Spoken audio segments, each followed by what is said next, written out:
more power to him. Just not not what I like to write personally. Yeah. Have you seen any of Daigo's rewrites at all?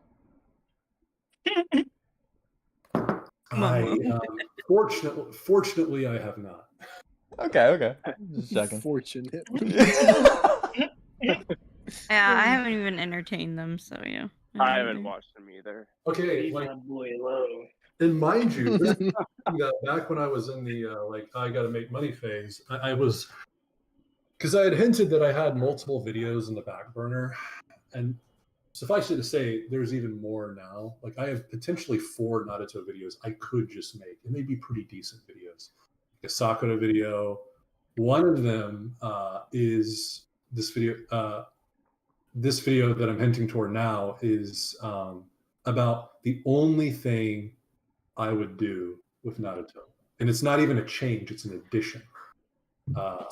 Wait, no, I talked about it. Wait, no, this isn't a fucking secret. I talked about this in fucking the Daigo debate, although it's not uploaded anymore. The only thing I do with Naruto is add more between Land of Waves and the tuning exams. Because that was Kishimoto, by the way. Oh, yeah. I remember that. Like, at least like 3 more. I can see where that'd be a good idea. 3 more missions with Team 7 adventuring. Just Team 7 exploring new places, getting more lore of the different places with new villains that come up that expand more of the topography, the geography, and the cultures and stuff. That is all. That's beside from maybe some of the other teams' characters, like 1010, for instance, needing a little bit more screen time and development. Certain ones, some of them I actually even disagree with. Like Neji, I don't think needed much more. But aside from that, which isn't like too major, the major thing for me is like, if we had stuff in between Land of Waves and tuning exams, Naruto probably for me would still be like my favorite story. It would have still been surpassing One Piece for me. Like, that alone, I think, could have like made Naruto like my favorite story. It might have never changed. I think it was like, it super sucks that Kishimoto was sort of forced to make the tuning exams. Well, but the problem is like, I don't know if the tuning exams would have even come about without that pressure. The tuning exams are so great.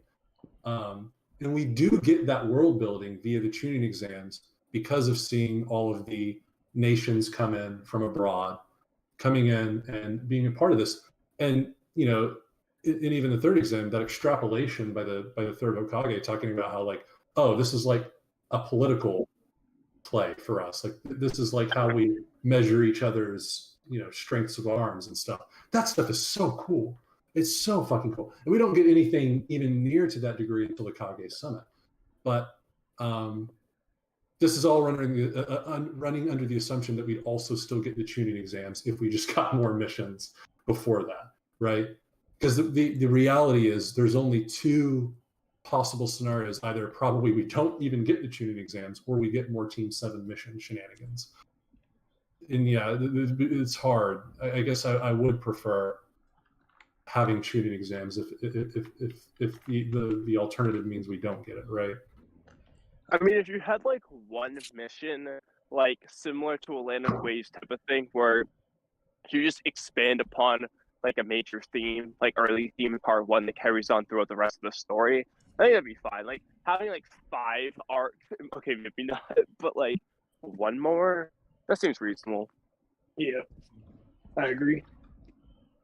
Well, he didn't say 5, he said 3, but I think that'd be fine. So correct me if I'm wrong. I don't remember the. I'm saying, like, and mind you, they would be like Land of Wave-ish.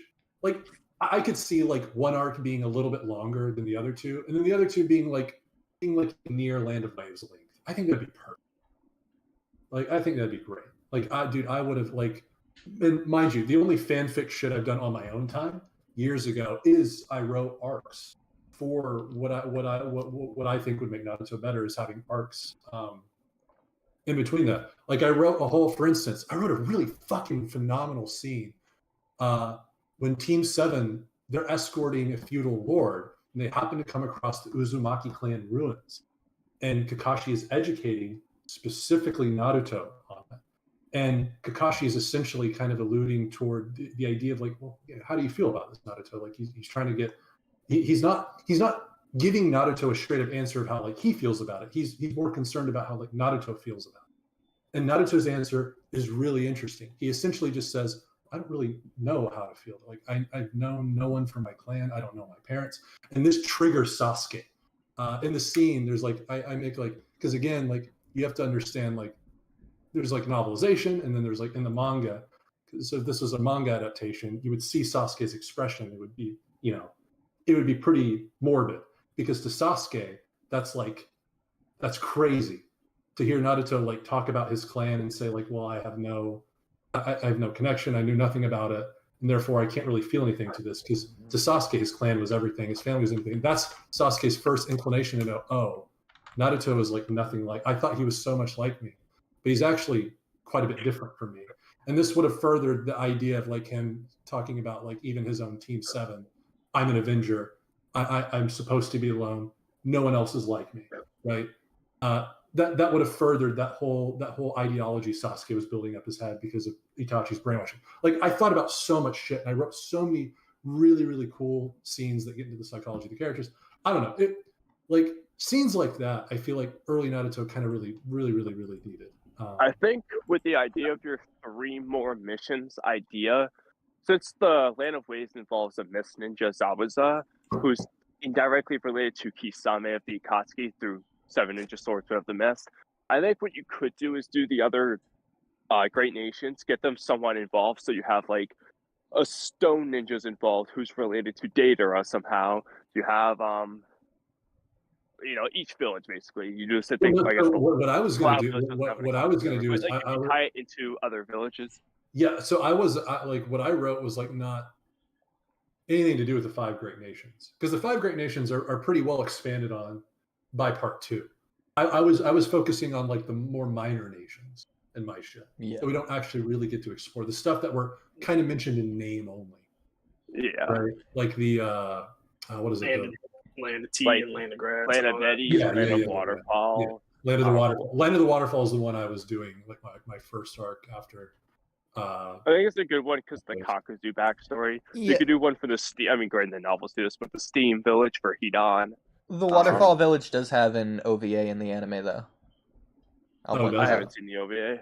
Oh, isn't it the one where like they drink the fucking water? Yeah, it's a really good one. It aired as a movie on Cartoon Network, but it was an OVA. Yeah. I watched it the day it aired. Oh, I think you told me. Let's go! Someone else in the freaking world who knows what I'm talking about. It's crazy. Yeah. I watched it the day. I remember that I was like playing baseball outside, and I was like, "Wait, a new Naruto special is coming on." And I fucking went inside and watched that shit. I remember that. Yeah. Can't believe through commercial breaks they extended it to a movie's length, freaking an hour long or whatever. I should rewatch that shit for nostalgia, because I've only seen it once, and the only time I watched it was the only time it ever aired on Cartoon Network. Oh no, it was really good. I need to watch it. Yeah. What I would do if you're doing that, I think it'd be really interesting to show the Rain Village just to get inklings there of the Akatsuki, or even Hanzo maybe.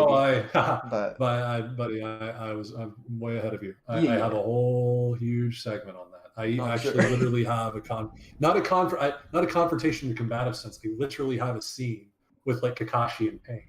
Like it's not like it's like a really weird circumstance. They kind of like. They by happenstance they happen to like, but if they're like passing through the land of rain, obviously like Pain's going to be there somewhere, right? So it's not like oh, this is like how is this happening? Like it's just, I don't know. The scene I made was like really cool. It's really nuanced. It's nothing combative, nothing that could ever turn combative, but it's just kind of like a sort of a inkling of what the future is going to look like, kind of thing. It's just this really cool, like, and it's super short. It's a super short dialogue exchange between Kakashi and Pain. And it's, I don't know, I don't want to, because I might release this shit one day if people are interested enough. So I don't want to say too much, but. That would be great, again, just for later as well, not only being reintroduced to the Rain Village later when Jiraiya goes there, which is really cool considering, like, we got reintroduced to the Land of Waves with Sasuke. Well, here we could be introduced through Jiraiya, which is essentially the Naruto side of it. later on, which is a parallel there. I think another really interesting idea here is considering Naruto's characterization. He would be essentially ecstatic to the moon that he completed successfully what was it, A rank mission with the Land of Waves.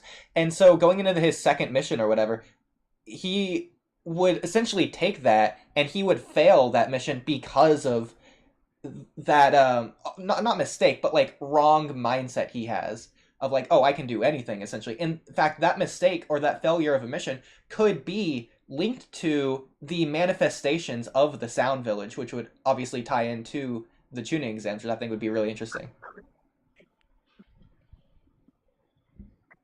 Wait, I lost. I lost. Okay. I lost track. Do you have any examples in mind for how the Sand Village gets manifested through Naruto's mistakes? Sand, I said sound.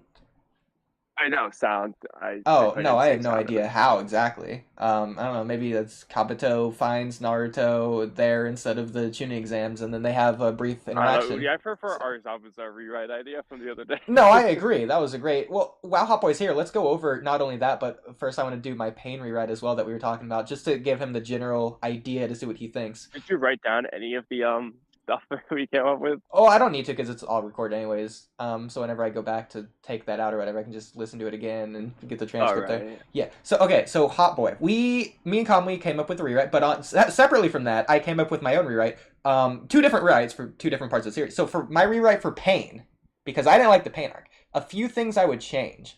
And it's a few different possibilities as well. So it's not necessarily like one route all the way through. It's like I have like an A story, B story, C story as like all different parallel options.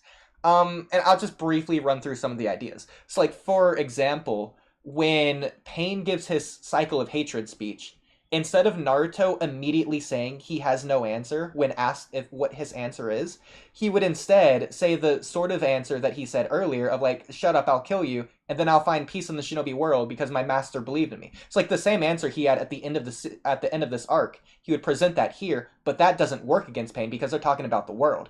So instead of that, Naruto would essentially recap his journey, which is essentially what happens at the end of the arc with the villagers acknowledging Naruto's journey. Here, Naruto would be like, well, I have changed the world, Pain, so far, so I'll continue to do so. I changed the Land of Waves. I changed the Hyuga. I changed the One Tails Jinchuriki, etc., and I'm going to bring back Sasuke, all these things. I've started taking down the Akatsuki. I have made changes in this world, so I'm going to continue to do so. You need to believe in me. And so Pain obviously wouldn't accept this answer or whatever. I forget exactly why I said in the rewrite.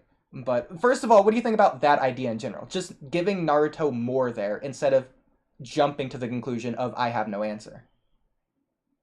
So I think that already is like kind of incorrect because it's not that his response was that. It's the initial response to Pain's violence and Pain's surface level answer is, oh, I'm going to kill you and then bring peace to the shinobi world. That is initially what he states. Yeah. But that is in retaliation against Pain's like what he can see from Pain's motivations on the surface.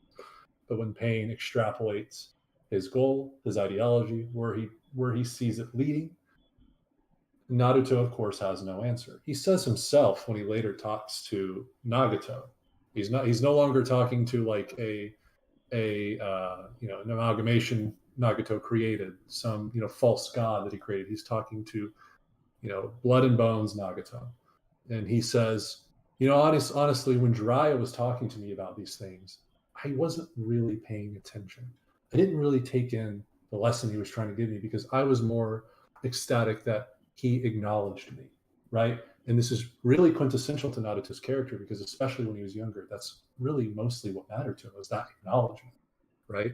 And ever since he got it from Iruka, he was he felt more confident that he could get it from other sources, and that was at the forefront of his mind more than anything else. And that still, other than Sasuke. Essentially, the conflict with Sasuke started a path that was like ever so slowly being illuminated. And it wasn't until Pain's confrontation that it became extremely clear to Naruto, like what path he should be walking on. From that once naive, childlike ambition, where it's just like acknowledgement, right? So Naruto saying that is an extension of the path he can't clearly see yet, because it is only when one endures pain, it is only when one comes to face conflict that they had never experienced before, can they grow and see something they could previously not. This was even Pain's ideology, right? And again, it was half true, because his assumptions and his estimations were correct, but where that led him was incorrect. And for Naruto had to experience that too. So this all goes hand in hand with that. Naruto's initial answer is just the result of him not being able to see, because he had yet to experience the full extent of that pain Nagato was trying to propagate to the entire world, so that they too could understand, right? So once Naruto got that perspective, not just audibly, right? Because there's a difference between someone telling you something and you experiencing something. Because Nagato told him something, and Naruto's like, well, shit. Now that you're putting into that perspective, yeah, I've never experienced that. Neither have I've never even thought of it, right? But then what happens immediately after that? Naruto experiences the exact same pain Nagato did when he first knew what hell looked like on Earth, which was his parents dying right in front of him. What does he do to Hinata? He, quote unquote, kills her right in front of Naruto. So now he too has that perspective, to where it's not just like posing a question; it's a question that can be extrapolated a little bit. Naruto can kind of comprehend it now. So when he goes to Pain, it's not in what another thing you said, right, is like, why didn't he like just extrapolate all the stuff about how, hey, look, land waves, hey, look, yada yada yada. But that's not what Nagato was looking for. Nagato actually needed something much more simple than that. He needed to see someone come back from that, and still have not only the will to be able to contain his resentment enough to not fucking kill the man in front of him, but to also then be optimistic that he can do something for other people's, erupting anguish and anger that they face at the hands of war and bloodshed. So it's like a two-parter. It's like, can Naruto contain his anger against me? But not just that. Can he show that he has the opportunistic sort of optimism that I once had, and that Jiraiya saw in me? And that's all he needed, is to see that it was possible to experience something that devastating and still have hope for a future.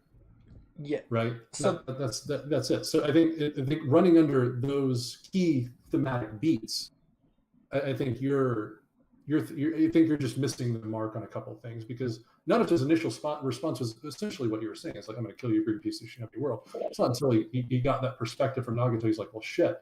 And again, Naruto couldn't comprehend that perspective yet, because he hadn't yet experienced something to that degree. Sure, Jiraiya died, but there's a difference between people dying and someone dying in front of you while you're powerless to do anything about it, especially if you have power, like Naruto did at that point.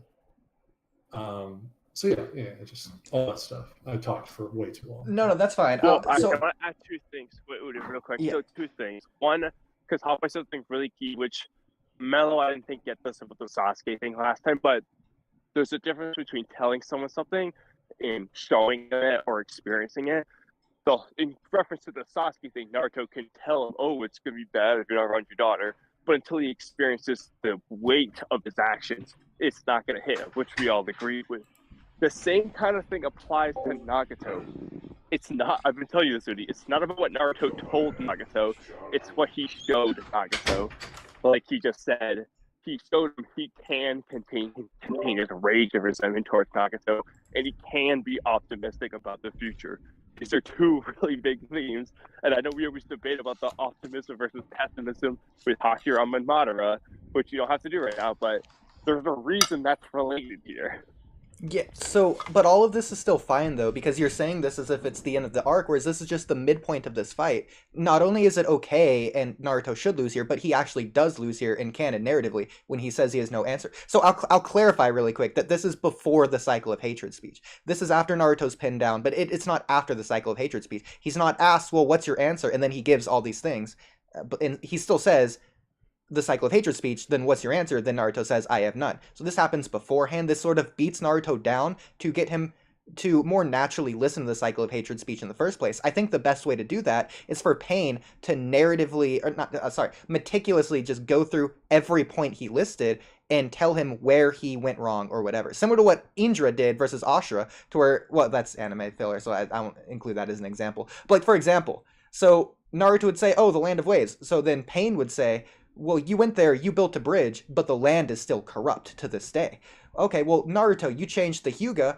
Well, the Hyuga in this village that's destroyed, this is the change you made. And then, so look at the outcome. It doesn't matter what the change is, because the change didn't lead to anything meaningful. And then the one tells Jinchuriki, oh, you mean the one that we captured and killed and took the tail beast from? So how has your change changed? I mean, that one's kind of null, because to Naruto, what mattered was preserving Gaara's life, and they did, in fact, succeed in that. So, I understand, but I know what you mean, but yeah, okay. And then the last point you could even add in here, oh, well, you still haven't captured Sasuke yet, so why do I believe that you will, or whatever, something like that. So sure, I think, which, by the way, this is actually later on, and it'd be kind of redundant, actually, if we had that there, because this is actually later thrown in Naruto's face by Kurama, right? Before Naruto goes on to war, like, Kurama's like, bro, you can't even get Sasuke back, bro. What do you think you're doing waddling about over here? Like, you're going to, like, win a war by yourself. And Kurama was like, kind of like Pain was. Kurama was half right. Like, Naruto can't. It's not that Naruto can't do it. It's just that he can't do it alone. Just like he couldn't defeat Pain alone. He needed to be, he needed that. He needed that salvation from Minato. He also needed Minato, like the pep talk with Minato. Well, that's what I just said. Did you say Hinata, or did I miss? No, I said Minato. Oh, I said Hinata. No. He needed that salvation from Minato, even to be able to. It's just the way you pronounce Minato is what threw me off. I heard Hinata, like. Okay. Yeah, I heard it too.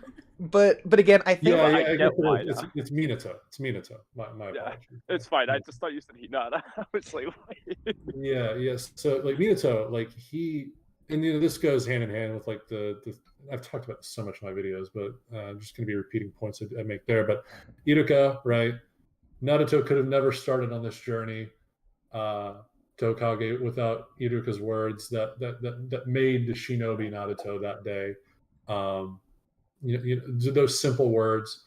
Minato gives some simple words, right? For Iruka, it was like, Naruto was like a shinobi of the hidden leaf, just very simple words. And then what are Minato's words? It's as simple as, I believe in you. It's just so simple. But like I say, also at the end of my Sasuke videos, for all the complexities that shape a burdened mind, it's the most basic of conveyances that penetrate the deepest. And what does Naruto do? At the final, like after the battle's settled, and they're just talking, Naruto uses that lesson, that Iruka did for him, that Minato did for him when he needed it most. It's just a simple exclamation of the truth. Like, Sasuke, I'm going to keep doing this because you're my friend. I've built a connection with you. I know who you are deep down. And it's just that simple sometimes. That simple proclamation of the truth can like so effortlessly dispel all those complex dark layers. And that's like what Naruto fundamentally is all about. Because this is literally the thing that happens in chapter 1, and it doesn't stop happening until even with Zabuza, something as complex as Zabuza, with Gato using him, all Naruto says is like, he loved you, he trusted you, and you used him like that. That's so sad, isn't it? And Zabuza's like, well, fuck, yeah, that is sad. It's like, but it's so beautiful. This is what makes Naruto like above and beyond like a lot of other stories I've consumed, because it's so consistent with that idea that these simple utterances of emotional truth so effortlessly dispel all these complex layers. For Obito, what was it? It's like, oh, but Naruto, here's X, Y, and Z. Why the world should do this, world should do, and then we should do this, and then I should do this because then peace will happen. And then Naruto's like, okay, well then, motherfucker, why are you still thinking about being Hokage then? Right? That simple. But it was true. It was truthful enough to dispel any of that bullshit Obito was spewing. It's Naruto it's goated. It's so goated. Yeah, I think this is definitely an easy and natural way to transition from Naruto's fierce, hot-headed stubbornness that he enters this fight with. In fact, Pain literally states this, saying Naruto, that like Deidara was right, Naruto is like this. So Naruto's like giving him backlash and resentment, all these things because he's upset, he's angry, he has hatred towards Nagato. So if Nagato can force him to take a step back and listen, he can do this. The best way to do this is, again, to dismantle the things he's lashing out with. And so it's very similar to the moment in the final valley, part 1, where Sasuke says, you've never had a family in the first place. How could you possibly understand what it's like? Naruto literally gasps and he hesitates. He doesn't know what to say. He doesn't know what to do because Sasuke has a point. Here, Pain would have a point, which would just lead into the cycle of hatred speech where he does have a point. Yeah, Naruto does. Because he did have asked him, what are your goals? And Naruto says, I'm going to kill you and bring peace to the ninja world. And Pain's like, okay, I see. That's noble of you. That would be justice. But then what about my friends? Blah, blah, blah. Your Leaf Village destroyed mine too. Yeah, so I'm not replacing any of that. No, I was going to say the reverse because you're actually wrong. Naruto does respond with something that literally changes Sasuke's course of action in the final valley fight. Naruto does respond, and he responds like to where it hits Sasuke the deepest. He's like, well, Sasuke, actually, like, to me, yeah, I never had a family, never had a father, never had siblings, but like when I'm with Iruka, I feel like that's what it's like to have a dad. When I'm with you, I feel like that's what it's like to have a brother. And only then did Sasuke truly acknowledge him as an equal combatant. So that, like, if anything, Naruto said the words that he needed to say to sort of switch Sasuke's mentality up, to get Sasuke to compromise, right? So yeah, I disagree. No, but like that's Naruto, after the fact. The point is, Pain stuff. Pain didn't have to dismantle him because Naruto already didn't have an answer after Pain, elucidated why he's doing what he's doing and why what he can be considered also is just. But how those two justices will clash and then breed further conflict down the generations. Naruto hadn't thought about all this. He hadn't connected it to Sasuke yet. He just wanted Sasuke to come back home. But only then did he start to realize, well, fuck, and that's like what Sasuke is going through right now too. Shit. That was post-Pain, but you guys get it. But anyway. Yeah, well, I mean, like, after Sasuke had, like, pushed Naruto off of him, Naruto then said the things he needed to say. But I'm talking about, like, before that. Technically. So here... What scene exactly? I'm confused. I guess I'll just pull it up. Because there's only like one scene where Sasuke kind of like pours his heart out in that fashion, where he's just like. I mean, Oodie, like if you mean like he didn't say it within 1 second, but instead said it within 5 seconds, that's kind of a moot point. Like.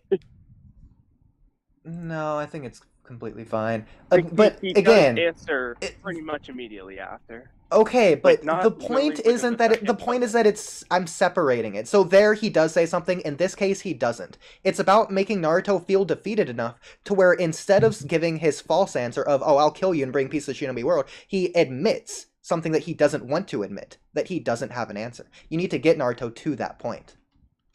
He does, though.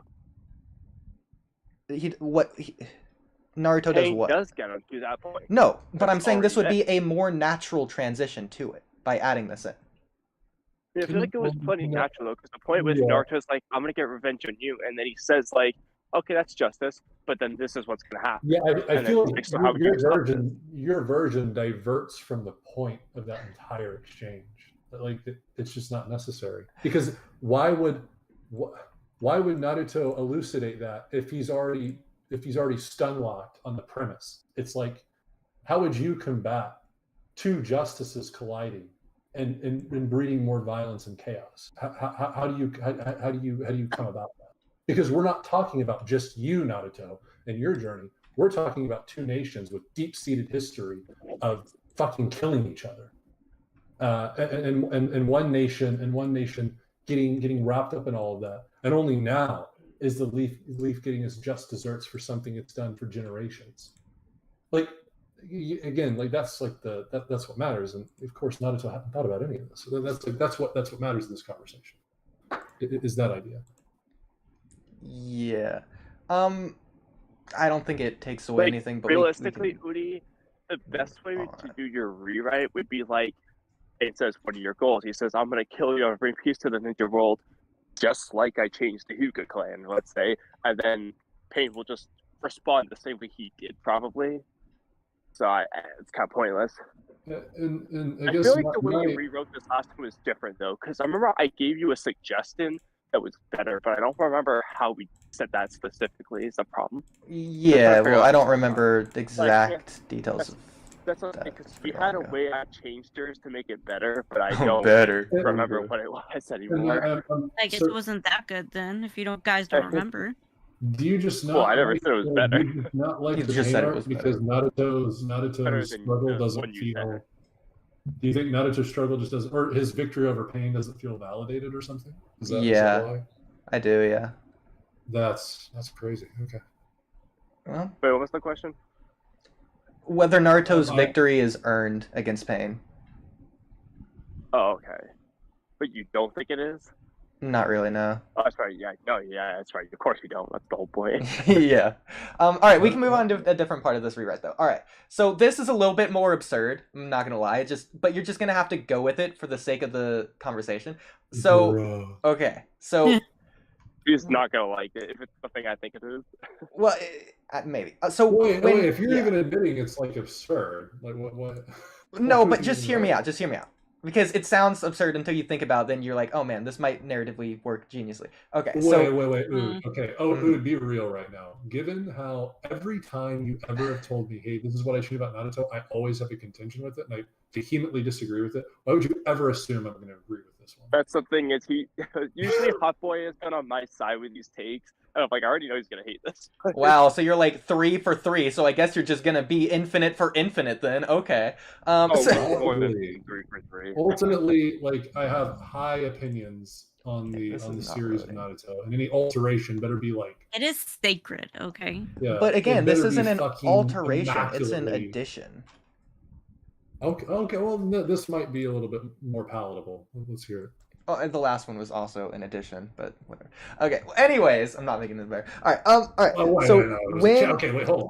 Let's go. Wait. No. I have a problem with that. Okay. No, you were changing it from Naruto saying I don't have an answer to giving a bunch of fucking. No. Like I said, this happens before the cycle of hatred speech. So the cycle of hatred speech and him having no answer is still in there. You'd have to change so much. Where would they get an opportunity to talk at length like that? Right when Naruto is pinned down. Before the cycle of hatred speech. Basically, what he's saying, Hotboy, is when Pain originally asks him, what are your goals? What do you want to do? And Naruto says, I'm going to kill you, bring peace to the ninja world. Basically, he's going to have him ask, like, how would you bring peace? And then Oodie's going to have Naruto say, oh, I'll do it the same way I did all these other things. And then he'll dismantle that. Not only that, but just in general, this is a great way to bring finality to Naruto's character up to this point. His journey has mattered, and Pain shows you where it doesn't. Where it does and where it doesn't. I don't want us to feel like it didn't matter. But again, it's recapping essentially everything up to this point. It's adding that element of nostalgia, just for the viewers. Yeah, no. So again, because I've already stated why I want to disagree with this, because this is about something else. It's about especially a lot more than Naruto's journey and how Naruto... Actually, I'm not going to go there again. All I'm going to say is that sounds more like you want to recap the audience so that, like, oh yeah, Naruto has been doing all this. When like people like me like already remember that when they're like reading and watching the scenes. But again, it's showing what Naruto's learned and what he's taken away. That Land of Waves mission did mean something to him. You know that because he's pointing it out here as part of his answer. But a Pain points out why, and he's objectively correct, points out why Naruto, it was meaningless. That's going to make the Land of Waves feel a lot less meaningful. If there's something Pain can point out and say, oh yeah, you screwed up here, like, oh, that was pointless because of this, that's not going to give you a good feel for those old arcs. Well, you don't have to state it for it to feel more or less meaningless in this case, because when you see Sasuke go to the Land of Waves, did that make it feel less meaningful? When Pain destroyed the village, did that make Naruto changing the Hyuga less meaningful? Etc., etc. But the point is, but Naruto isn't, for example, in the Land of Waves. Like, if Naruto makes a change, like, he made that change. But, like, if you're having Pain say, oh, you didn't actually change anything, then it's like he didn't change anything. So which is it? The point is that he didn't make a big enough change. He still moved it in the right direction, but it simply wasn't enough when we're talking about the world. So yeah, it was better, but it doesn't work. Just go to the edition. Go to the edition. What are you doing there? All right. So when Hinata steps in, again, just roll with it for a minute. Oh no. We're gonna put Naruto in the Hanzo situation. So what Hanzo offered to Yahiko, or I guess to Nagato, to kill Yahiko to save Konan. So Pain is going to tell Naruto, kill someone else or Hinata dies. In this case, someone else would step in, whether that be Sakura, which I think would be realistic, natural. I think that'd be very feasible. And then Naruto can't do it, so then Pain kills Hinata, and then everything else plays out the same. Naruto would just transform from there. Hinata would take Sakura away. Or Sakura would take Hinata away and heal her, etc. That's the one you thought you were going. I thought you were doing the other one. Okay. Well, it's fine. So you could do that, or I think what else also would narratively work is if, in this case, Team Guy comes back, so then Neji steps in, and you just rewrite however for so Guy to not step in or whatever. Okay, so I actually have like a really good rebuttal to this. Okay, yeah. So I also already mentioned this. So when Pain kills Hinata right in front of Naruto, there's an obvious parallel going there. Well, no, not obvious. Pain explicitly states it. He's like, hey, Naruto, this is just like when my parents were killed in front of me when you Leaf Shinobi invaded my land. Isn't that funny, Naruto? So that's cool. We get the parallel of Pain's first pain. Not Pain's first pain. Nagato's first pain, right? What's his second pain? Yahiko's death. But if you think, remember one of the final things Nagato says to Naruto. He says, Naruto, you will one day come to know war. And try to find meaning in it all you want, but all you'll find is pain and fucking suffering, man. But you're going to have to face it in the coming time. He warned Naruto. And what happens when Naruto faces war? He is faced with a parallel of Nagato's second pain. And that is Neji's death when he's standing in front of an opposition with full convictions. Because what was happening with the Hanzo, obviously it's not a one-to-one parallel. Very fucking similar, especially when we're breaking it down thematically. It's the Akatsuki at the pinnacle of their optimistic, with the pinnacle of their optimistic vigor in a dark land that's always crying. You know, they're facing up against like the dreary fucking muck of the hidden rain that's perpetuating all this disaster, which is Hanzo. You know, they're standing up to him. They're facing him. They're going to put a stop to this shit. Just like Naruto is going to put a stop to this war when he's faced with Obito. What happens? Someone right in front of him to save him, he sacrifices himself. And then what happens? Yeah, he's told, what about your conviction, Naruto? What about not letting people die around you, bro? So again, like, yeah, Nagato warned him, like, hey, man, you haven't come to know war yet. So the real challenge hasn't even started. What happens? Naruto is confronted with that pain that even Nagato wasn't able to show him before, right? Okay. And then we get to see the appropriate pillar that why am I going blank on her name? Konan was not able to provide for Nagato in that situation through Hinata. What does Hinata do? Slaps him back to optimism, right? Konan was unable to because what happened? She also experienced that pain, and she was rooted in that same kind of perpetual darkness, just like Yahiko, just like Nagato. Whereas Hinata had gained so much perspective with her growth with Neji, right? She had gained so much from that cursed, decrepit clan to now one that can like look toward the future. So she's able to use that like optimistic vigor to snap Naruto out of it, even with the one that was quintessential to starting that change in their clan dies right in front of her. Konan didn't have it. She couldn't be that pillar for Nagato. So again, it's like, it's not one-to-one. You can see so many similarities. Naruto has already experienced Nagato's second pain. It happens later. So yeah. I think that's a good point. It's not like the exact same, of course, but it's close enough, I guess. I think this is, so I will say this is a rewrite specifically for this arc, so I'm not really necessarily focused on future events such as that in this case. So like outside of the war arc, do you think it would be better for Nagato to say this is just like when my parents were killed in front of me, or do you think it's better like, oh, this is just like the Hanzo situation or whatever when Yahiko was killed in front of me? Wait. Say that question again. So essentially, instead of Nagato saying this is just like when my parents were killed in front of me, he would say this is just like when Yahiko was killed in front of me. To me, it's equal. It's just one of his two great pains. I think the Yahiko one is I'm more confused significant. because again, what you're posing is saying like, oh, now Nagato's experienced Nagato's second pain instead of his first pain. When again, in story, what happens is Nagato experiences like something very akin to Nagato's first pain, and literally Nagato hints toward his Nagato that like something that can parallel that second pain coming, and it does happen. I think that's way better than just like two instances that can be, parallel to Nagato's second pain. Like Nagato's literally in canon. He's experiencing both what Nagato felt. So maybe I'm confused on something. Hang on, Kamui. I want to say this. No, maybe? Yeah, okay. So when you say Neji dying was like Naruto experiencing Nagato's second pain, how is that more like the Yahiko situation than his parents dying in front of him situation? For me, it feels Neji just died right in front of him, was killed right in front of him. It's like Naruto wasn't given a choice.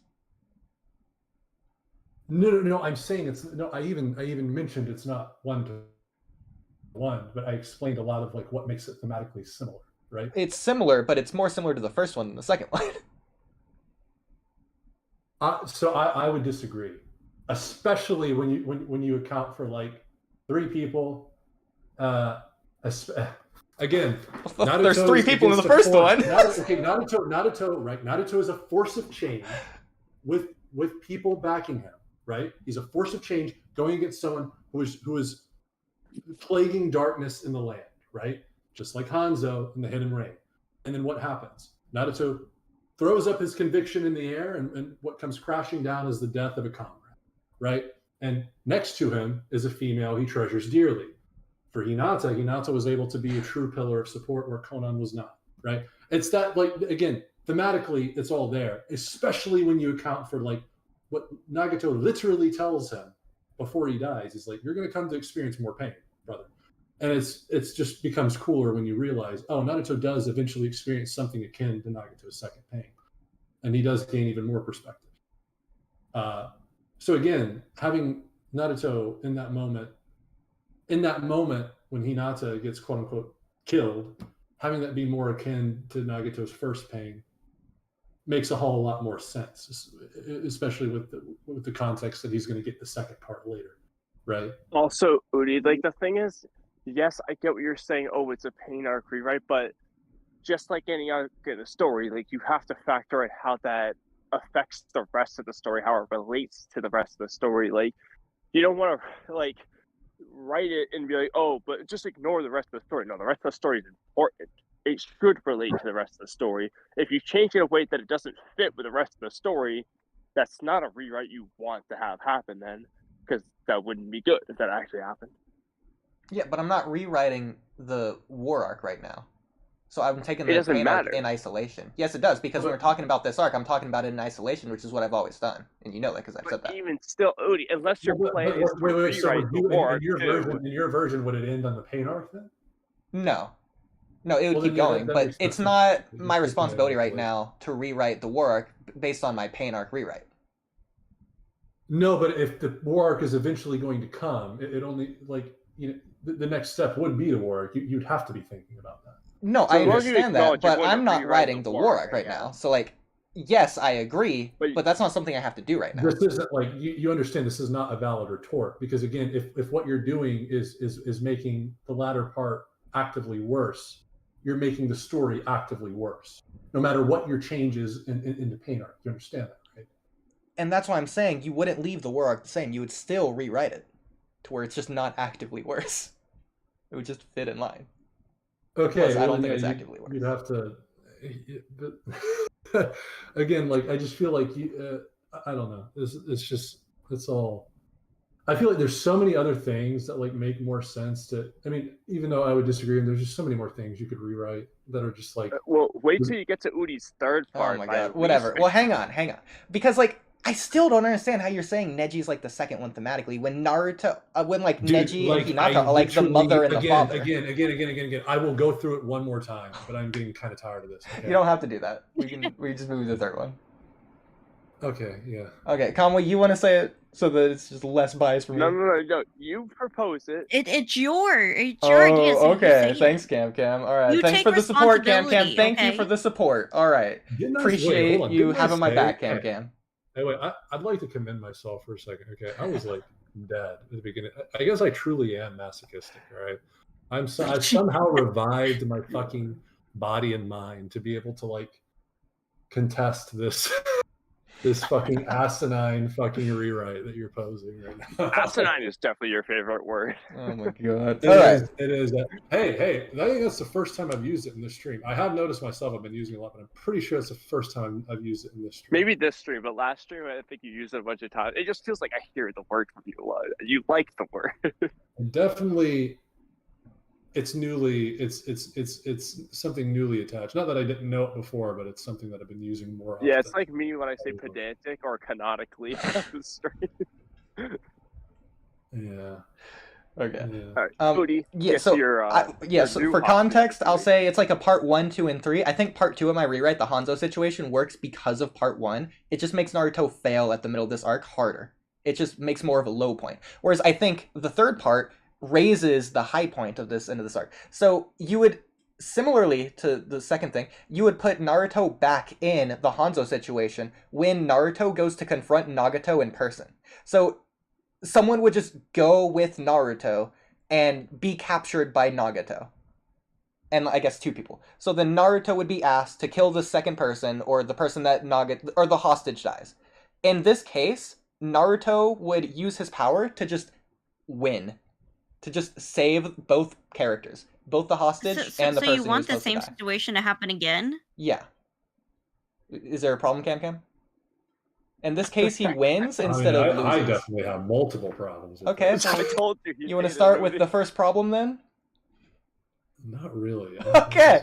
All right. You know what? I feel like I've done a good job of conveying why these changes are like unnecessary at best. I definitely think it improves the rest of the story as well, especially for Kage Summon Arc. But all right. All right. So difference. I need to read. By the way, I'm ultra curious. Perhaps to my own. No. I want to read some of your stories that you've written. Just not like fanfics or editions or something. I'm very intrigued now as to what you've been cooking. Definitely, you only have to wait a few more months, and I'll get that first movie out. That's definitely where I would recommend you to go with that, because that's more of a serious take. It's a banger. I'm not gonna put up any fronts. I'm gonna be surprised if it's goated. You're gonna pleasantly surprise me. I hope to see. I'm genuinely interested in your thoughts as well on that. All right. But speed round really quick for other possibilities here. All right, so same Hanzo situation, but we're applying it to different areas. So 5 Kage Summit, when Danzo captures Karin, do you think it improves the story if he asks Sasuke to kill someone or the hostage dies? In this case, you get Sasuke's bad answer. What is your fetish with this setup? That's what I was gonna say. Because it's a freaking cool thing. Again, because Naruto, Sakura, and Sasuke were put in this situation by Kakashi in like episode 3 in the Bell Test. So here, it's again Naruto coming to an answer, Sasuke coming to a different answer. It's that parallel between the two. Yeah. Yeah. So Naruto saves your best one for this. And Sasuke I don't think I would like this, but your best one, Oodie, would probably like if Sasuke like captured Sakura and told Naruto to kill Kakashi or Sakura dies. That's like the most realistic one, but that one I don't like either. I see what you're doing here, but you must understand that like Sasuke's situation, it is already very similar to like that one offhanded thing Kakashi does, which, mind you, that instance was literally one of a million scenarios that could potentially happen, in a tense situation in the ninja world. That was Kakashi's whole point, is like something like this happens all the time. And you need to make quick, snappy decisions in order to play your cards the most effectively so you don't live with like a perpetual state of regret, right? Like, but even still, even if we're going to, I'm going to give it to you that it was like super important, like that specific example Kakashi gives, I would say Sasuke's instance already does a good job of paralleling it, because Sasuke already has the two options in his head, which is that Danzo says, hey, I have your comrade hostage. Either you either you let me go with the hostage, or you cut through me. And you're not going to cut through me because she's your comrade, buddy. Lolzers. Well, again, it's literally like it's almost 1-to-1 because Kakashi does the same thing, right? Yeah. It's like, yeah. So you don't need to change that for it to be a pretty good parallel. No, I agree. It's not a big change at all. If anything, it's just like one more sentence or something. But I don't think I think it's just making it more direct of a callback. Yeah, but okay. Okay. But again, speed round. All right. So last Hanzo situation that I remember thinking of. All right. So Kid, Obito, and Kakashi, when they go to save Rin, instead of the boulder just randomly collapsing on him or whatever, and yeah, whatever, but like you just add the Hanzo situation there. So like Obito or Kakashi is told to kill one another or Rin dies. This could also be where Obito unlocks his Sharingan. Bro, all your changes are just this. That's crazy. I was not. I anticipated many potential options. This was not in my repertoire. I must admit, you've shocked me. What do you have against the Hanzo situation? Like, you just hate it? Like, was that just not a big moment for you? Like, that's pretty cool. No, because again, like you're like emphasizing something like really weird. It's like, again, Kakashi's whole point is like you're going to come to like some tough ultimatums, and this is just one of many.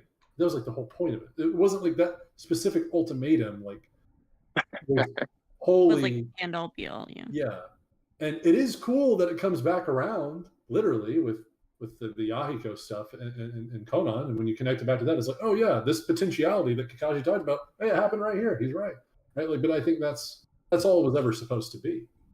I don't think anyone else other than you has really put that much significance on it. I mean, is it just not realistic for you? Is that the problem? Because things happen in anime all the time. Like, it can rain when something sad happens. That's just an anime thing. Like, it's just sure. Yeah, so it's just like it's not an anime thing. That's like a it's like a story thing. Exactly, it's a media thing. So it's coincidental, sure, but it's just drawing the parallel to something else. It's more so the times for some of them are just unrealistic. Like some of the times are just weird. Ood, what I can see happening is people would hate this because it's just like repetition without much, and it's not saying much because, again, Kakashi's whole point was these hard decisions happen all the time with Shinobi. And what do we see time and time again in Naruto? That happens time and time again, just in different, instances. But that idea is consistent. Like, you're going to come to ultimatums that like will shape who you are and either fill you with, comrades, hope, and optimism, or just like regret, which goes hand in hand with what because Kakashi just lived a life of pretty much only regret, right? Yeah. So for me, like when I think of the Bell test, I think a way better thing to hinge on is Kakashi's comment. Shinobi battle is not one of merely might meeting might. It's one of deception. And in my fucking Rise, and this is why this is one of my favorite sections I've ever written in any of my Naruto content, I tied that directly to Obito, and especially his fight with Minato, and how Obito played the part of a true shinobi to the best of anyone else. Because while he might not have had all the check marks on might, he was the ultimate in deception. He made even his former master truly believe he was Madara Uchiha. That lesson Kakashi taught, Obito was seeing it better than anyone else. And he even used it to fool the one who taught him. Just that kind of shit really, like, I think that speaks a lot more to me, right? With the Danzo one, as well as the Kid Obito one, I think that would be coincidental. But I think every other case, it makes sense. I think Kakashi would know about the Yahiko situation in this case. That would go along with your rewrite as well. And so he would just offer that situation that he's heard of before. I didn't. Why would Kakashi know about the Yahiko situation? Wait, I'm what just did saying I he rewrite? would I in didn't this rewrite case. anything. No, I'm Why? saying not How? rewrite, but like your addition, like the arcs that you were gonna add. Oh. I thought you were talking about my explanation just now because that was No. just so. Yeah, so in this case, he's literally calling back to something that like Jiraiya told him or something. So just some story that he's But heard. Jiraiya doesn't know about that. Jiraiya doesn't Okay, know... it would just Hanzo would tell someone. Then there you go. It would just be an event in the world that people know of. Ood, I respect you just wanting, the Naruto to be a certain way, even if it's not better for it. So, I commend you. I commend you. But also, like, Kakashi's thing of, like, oh, a million different things could happen. Well, of all the million different things, it makes most sense to me that Pain would do the one thing. And the same thing happens every fucking time. Yeah. I mean... Okay, but again, this is like 4 times max throughout all 700 chapters where it happens. But again, it's not repetition. The most tense moments. It's not repetition because it's a different answer every single time. It's the same setup, but with a different payoff every time.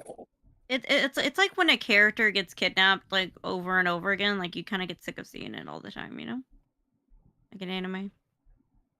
Kind of like that situation for me, anyways. She's throwing shade on Bleach, bro. Oh my god. But I don't know. It's really weird to me that you're gonna critique it for the same thing over and over when you just praise Naruto for having a simple answer over and over rather than developing a more complex answer. But that's there's a fundamental difference. It's like Kakashi because you're already on the wrong foot with your assumption. You think of Kakashi's instance to be more direct rather than all encompassing. It's not.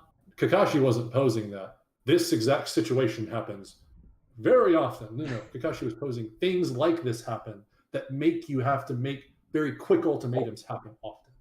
See, that's the difference. Whereas that thematic through line, right, is very much there, and it's not even direct, but it's always passively there. And by the end of it, it's if you've been paying attention to the thematic through line, then it's actively there. You're like, oh, this is something. Naruto's just simply utilizing the first lesson he was taught.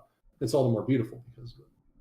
But okay, again, it's fine to say the Danzo one. To be more direct, so that you can actually understand my point this time, I'll say for your shit to make sense, you would have to literally have Kakashi say, "Hey guys, this right here, this exact scenario, this happened."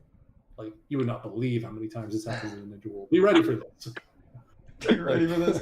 Okay, I feel like you're just emphasizing how often it happens because I've listed every instance where I want it to happen instead of it being spread over 400 or 700 chapters. Again, this is the only times where it has happened. It's like when it does happen, it's at these key fucking moments that everyone's, when they think of Naruto, these are the moments they're going to remember, right? So that's the difference. Is where you're placing them puts a lot of emphasis on them. So they do become frequent when you look at it like that. Again, but I'm placing more emphasis on it in this way instead of less emphasis, so it makes it better.